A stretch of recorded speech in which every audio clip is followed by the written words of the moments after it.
কেন এখনো বুঝতে পারছি না, কেন এখনো বুঝতে পারছি না আমার কি করা উচিত। সুধার সাথে দেখা হওয়ার পর আরো বেশি করে আমার মনে হচ্ছে আমার আর চুপ করে থাকা উচিত হবে না।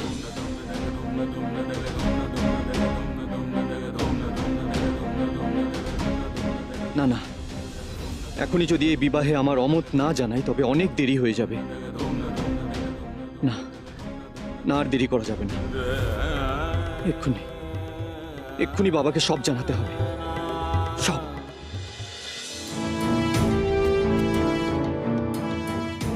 কি হলো গুরুদেব, আমরা এই জাদু গালিচায় চেপে নক্ষত্রগড় যেতে পারি না? পারি পারি রাজকুমারী, কিন্তু এখন নক্ষত্রগড় যাবার সঠিক সময় নয়। তোমাকে ধৈর্য ধরতে হবে, ধীরে ধীরে লক্ষ্য স্থির করে এগোতে হবে তোমার। আর তা না হলে শত্রুপক্ষকে ধ্বংস করতে গিয়ে ভুল হয়ে যাওয়ার সম্ভাবনা প্রবল। তাহলে আর এতখানি উড়ে এলাম কেন? এলাম তোমাকে চেনাবো বলে। হ্যাঁ রাজকুমারী, দেখো ভালো করে আগে নিজের রাজ্যকে দেখো। আগে তোমার নিজের রাজ্যকে ভালো করে চিনতে হবে, জানতে হবে। তার শক্তি, তার দুর্বলতা সম্পর্কে তুমি যদি অবগত না হও, তাকে নক্ষত্রগড়ের বিরুদ্ধে প্রস্তুত করবে কিভাবে? ওই দেখো রাজকুমারী, ভালো করে দেখো তোমার সমুদ্রগড় কত সুন্দর। চোখ ভরে দেখো তোমার সমুদ্রগড়কে। ছোট ছোট টিলার, তার পাশে তোমার প্রজাদের গ্রাম। দেখো রাজকুমারী,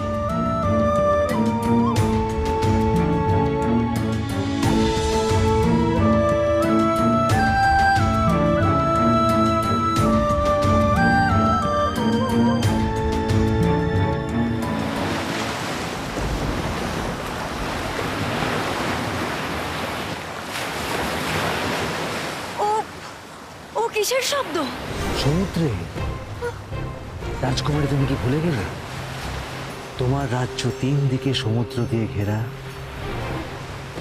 আপনি আমাকে এক্ষুনি ফিরিয়ে নিয়ে চলুন, এক্ষুনি ফিরিয়ে নিয়ে চলুন। এই দেখো রাজকুমারী, এখন আমরা সমুদ্রের ওপরে রয়েছি। দেখো ভালো করে।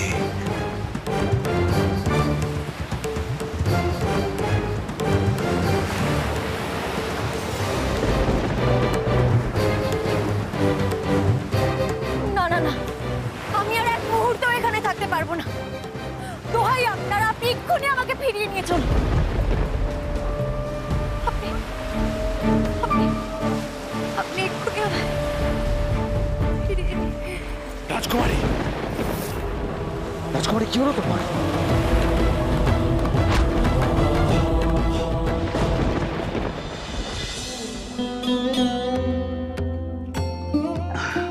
আর কোনো দুশ্চিন্তার কারণ নেই। সকল রাজ্যে সুসংবাদ পৌঁছে গেছে। কালই রাজকন্যারা উপস্থিত হবে নক্ষত্রগড়ে। রাজকন্যাদের আপ্যায়নের যথাযথ ব্যবস্থা করতে হবে তো, নাকি? মনে রাখিস ছোট, এদের মধ্যে একজন কিন্তু আমাদের কুমারের স্ত্রী হবে। হ্যাঁ দিদি, তুমি ঠিকই বলেছ। রাজকন্যাদের আদর যত্নে কোনো রকম কোনো ত্রুটি রাখলে চলবে না। ভবিষ্যতে সেই তো হবে এই নক্ষত্রগড়ের মহারানী। আর হ্যাঁ, নক্ষত্রগড়ের মর্যাদা যেন অক্ষুণ্ণ থাকে সেদিকে আমাদের নজর রাখতে হবে। আর নক্ষত্রগড়ের ঐতিহ্য?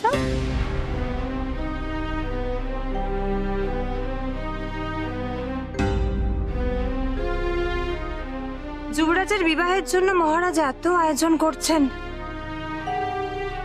কিন্তু সে কিনা রাজ্যের মান সম্মান আর কিছুই রাখলো না। কি? সামন্তক রাজ্যের মান সম্মান রাখলো না? কি করেছে সে?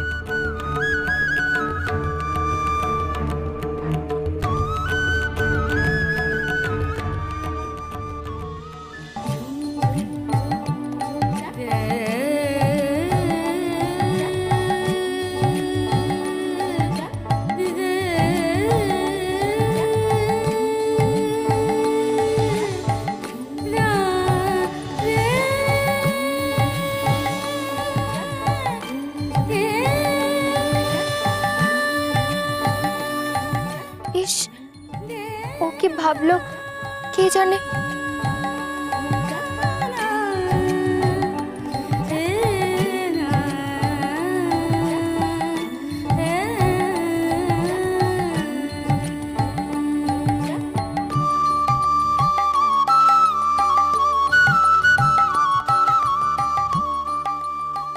আজও ওকে ফেরত দেওয়া হলো না এই হার।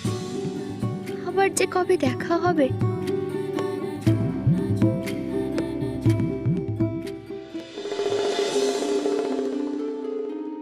বসো রাজকুমারী, বসো।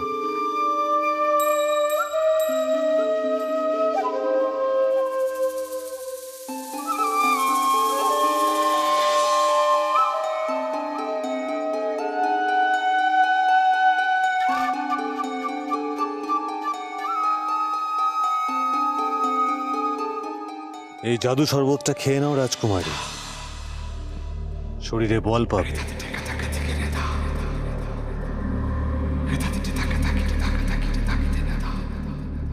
এবার বলো তো রাজকুমারী, গালিচার ওপর থেকে সমুদ্র দেখে তুমি অমন অসুস্থ কেন হয়ে পড়লে?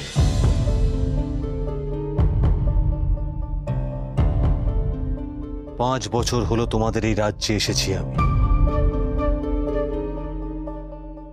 এমন তো আগে কখনো হয়নি।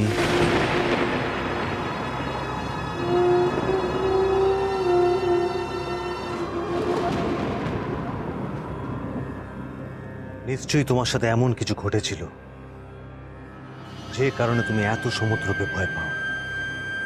বলো আমাকে সাগরিকা, বলো। ভয় পাই?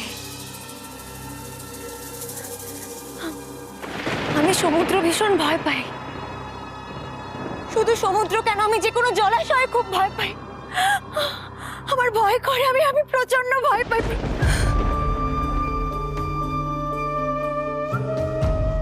কেন সাগরিকা, কিসের এত ভয়? বলো আমাকে।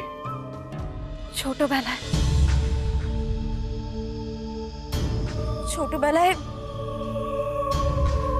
আমি রাজবাড়ির বাগানে খেলতে গিয়ে পা পিছলে পাশের দিঘিতে পড়ে যাই। চারিদিকে শুধু জল আর জল। আমি চিৎকার করি, আমি বাবা মাকে ডাকি। আমার দম বন্ধ হয়ে আসছিল, কিন্তু কেউ বাঁচাতে আসেনি, কেউ না।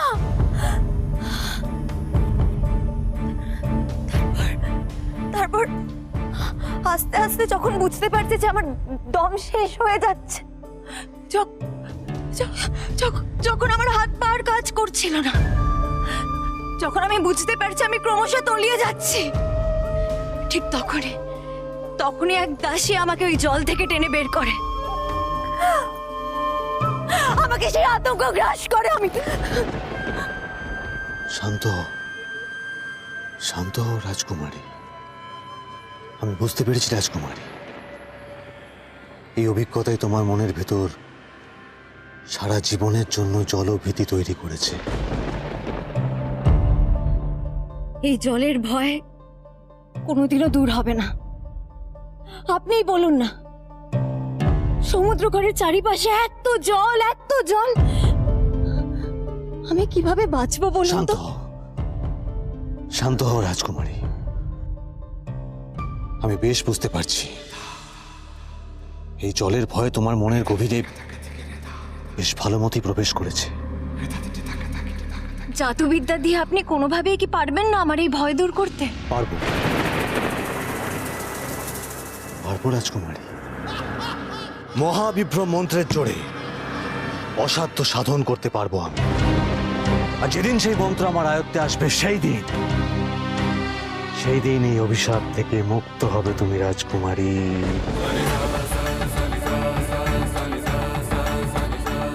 আমার দৃঢ় বিশ্বাস আমি তোমাকে একদিন সম্পূর্ণ সুস্থ করে তুলবো সাগরিকা, সম্পূর্ণ সুস্থ। সত্যি নিজের চোখে না দেখলে বিশ্বাস করতে পারতাম না। আমাদের যুবরাজ, তার কিনা এই দুর্গতি, কিনা কে একটা আশ্রিত মেয়ে তাকে জড়িয়ে ধরে। ছি ছি ছি ছি। হয়তো কোনো ভুল কিছু। ভুল হলে তো খুশিই হতাম, কিন্তু সচক্ষে না দেখলে কি আর মহারাজকে আমি জানাতে আসতাম?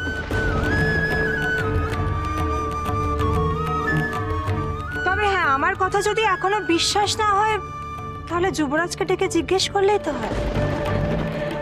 সে তো তার বাবা মাকে অত্যন্ত সম্মান করে, মিথ্যা কথা বলবে না আশা করি।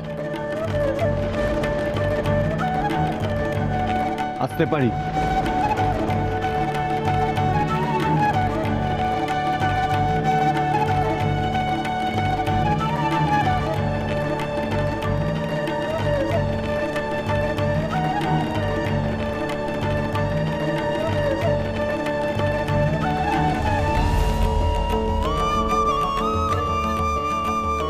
তুমি কি কিছু বলতে চাও কুমার?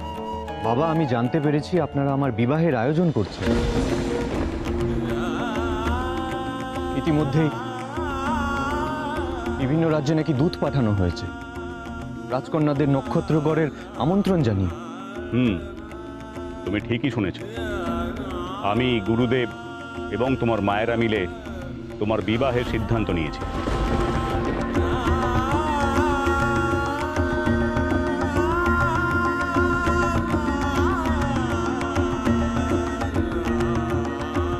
কিন্তু বাবা, তোমার বিবাহের বয়স হয়েছে কুমার, তাই দেরি না করে আমরা শুভ কাজ দ্রুত সম্পন্ন করতে চাই।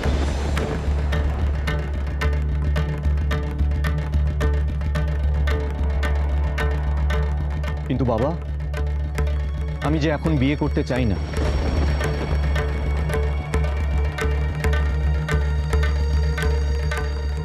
কেন কুমার? আমি এখনো বিবাহের জন্য প্রস্তুত নই বড় মা।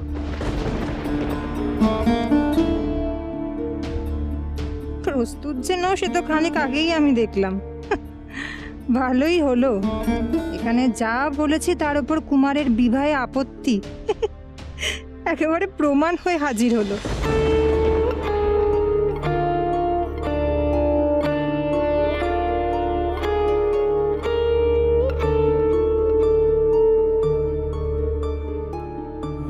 প্রস্তুত নও? তা কিসের প্রস্তুতি প্রয়োজন তোমার? বাবা, আমি আসলে এতক্ষণ তুমি কোথায় ছিলে জানতে পারি?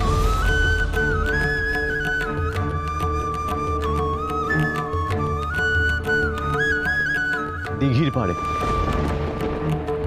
তুমি এই রাজ্যের যুবরাজ হতে পারো কুমার, কিন্তু এই রাজ্যের রাজা কিন্তু এখনো আমি।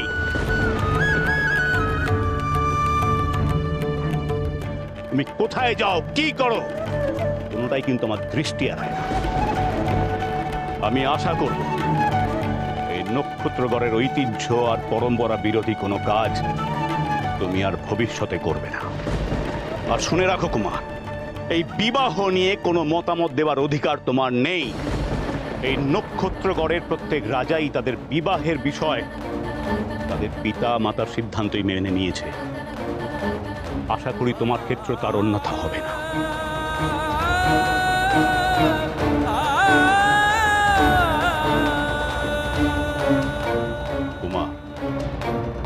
কুমার, প্রত্যেক বাবা মার সিদ্ধান্ত কিন্তু তাদের সন্তানের মঙ্গলের জন্যই হয়।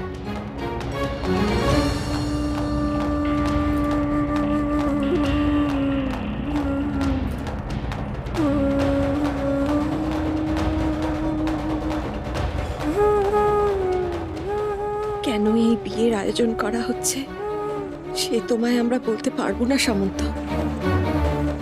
জানলে হয়তো তুমি বুঝতে পারতে। শোনো রাজকুমারী, ভয়কে জয় করতে হবে তোমায়। কি ভাবছো বাবা? নক্ষত্রগড়ের চিঠির কথা শুনে সাগরিকা কি বলবে? তাই তো ভাবছি, আমার মেয়ে যা রাগী। কিন্তু খবরটা না দিলেও তো সে রাগ করবে। যা হওয়ার তা হবে। চলো। সাগরিকা মা,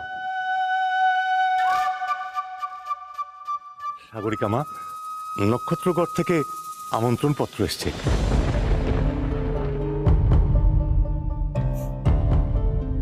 আমন্ত্রণ পত্র?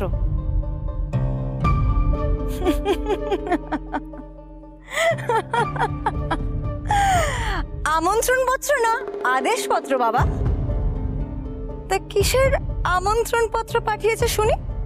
নক্ষত্রগড়ের যুবরাজ সামন্তকের বিবাহের জন্য কন্যা নির্বাচন পর্ব চলছে, আর সেই উপলক্ষে প্রতিবেশী যত রাজ্য আছে সব রাজকন্যার কাছেই এই আমন্ত্রণপত্র পাঠানো হয়েছে। তুমিও তার ব্যতিক্রম নাও, তোমার কাছেও পাঠানো হয়েছে এই আমন্ত্রণপত্র। ধরো, এ নাও সেই আমন্ত্রণপত্র।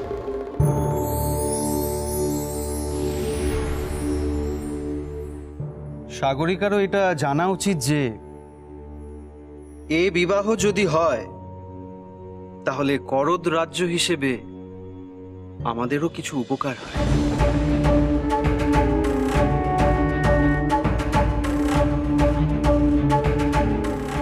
আমাদের যা বলার ছিল তা আমরা বলেছি, এরপর সিদ্ধান্ত নেওয়ার ভার ওর।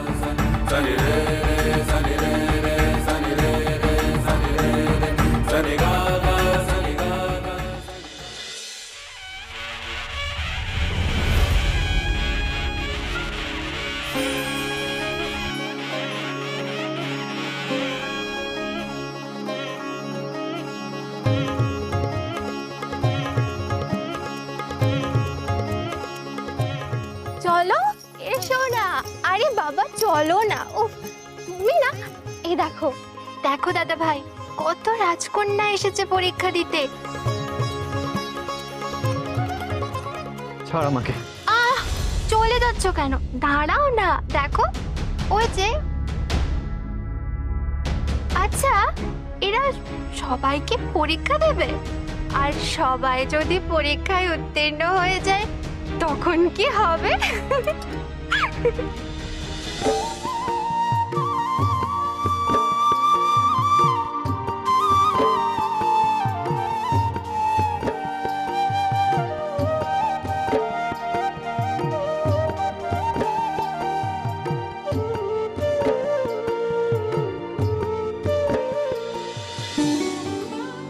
এখানে তো কোথাও রাজপুত্রের সেই প্রহরীকে দেখছি না।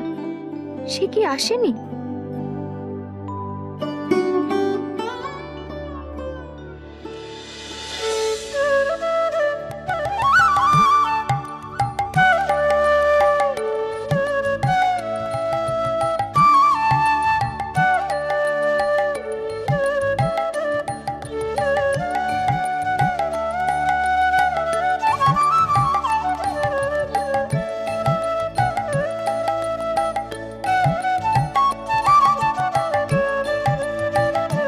সুধা,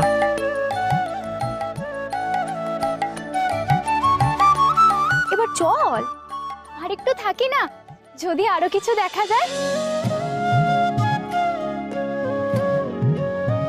গ্রামে থাকলে কি আর এমন কিছু দেখতে পেতাম? রাজকন্যা স্বয়ংবর সভা হয় শুনেছি। এ তো রাজপুত্রের জন্যই রাজকন্যারা ছুটে এসেছে। তবে তোরা থাক, আমি এবার যাই, আমার একটু কাজ পড়ে আছে।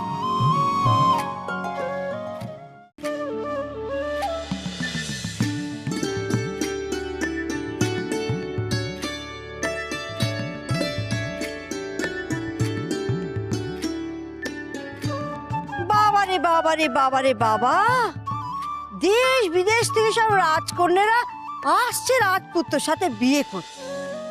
বলে হারি যায় বাবা।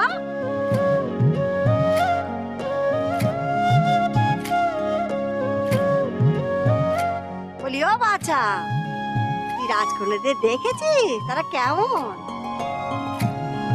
ভালোই তো। বলি তারা বুঝি খুব সুন্দরী? রাজকন্যারা তো সুন্দরী হবেই, না হলে কি রাজপুত্রের সাথে বিয়ে হবে? হুম, আমি তো তা শুনলুম, এই রাজপুত্র স্ত্রী হতে গেলে শুধু সুন্দরী নয়, সর্বগুণ সম্পন্না হতে হবে। তা হবে হয়তো, রাজা রাজরাদের খেয়াল। তা বলি বাছা, রূপ গুণ দুই তো তোর আছে, তুই একবার যা না। বারবার এসব কথা বলবে না তো বুড়িমা। আমি কেন পরীক্ষা দিতে যাব? আমার তো আর রাজরানী হওয়ার স্বাদ নেই। বলি চুরি, তোর স্বাদে কি এসে যায় বল দেখি? যার কপালে রাজরানী হওয়া আছে সে এমনি এমনি রাজরানী হয়ে যাবে, আর যার কপালে রাজরানী হওয়া নেই সে শত চেষ্টা করলেও রাজরানী হবে নে।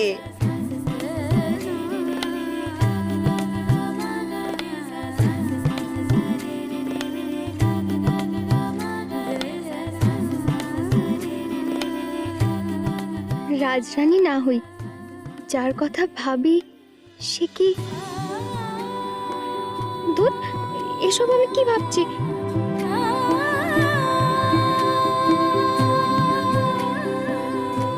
আচ্ছা বুড়িমা, কপালে বুঝি সব লেখা থাকে? আমার কপালে কি লেখা আছে? কপালে